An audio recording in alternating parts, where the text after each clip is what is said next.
আমি কবি সৈয়দ শামসুল আলম। আমার লেখা একটি স্বরচিত কবিতা পাঠ করে শোনাচ্ছি।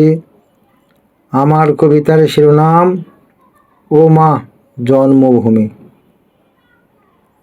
ও আমার জন্মভূমি, তোমার বুকে জন্মে আজ আমি ধন্য হয়েছি।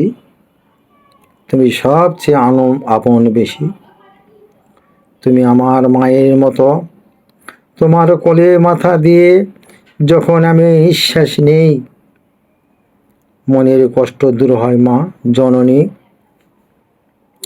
যখন আমি দূরে যাই, তোমার বুকের উপরে বৃক্ষকুল দেখতে না পাই, মন আমার হতাশ হয়ে কেঁদে ওঠে তাই।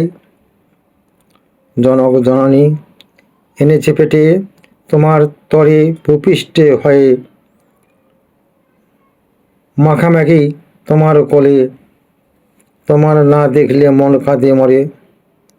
হাঁটি হাঁটি পা যখন তোমার ধুলোবালি মাখি, তখন তোমার তরে কত খেলনা খেলে আজ পূর্ণ মানুষ হয়েছি বটে। ও আমার জন্মভূমি, তোমায় কত ভালোবাসি। তোমার জলে কাদা মেখে, তোমার জলে ধুয়ে ফেলে, তোমার শস্য খেয়ে মোরা আসি সবাই বেঁচে। তোমার আকাশ, তোমার বাতাস কত আছে মিষ্টি মাখা, তোমার বুকে চাঁদ সূরজের আলো কত লাগে ভালো।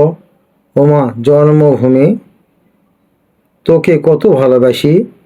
সংক্ষিপ্ত।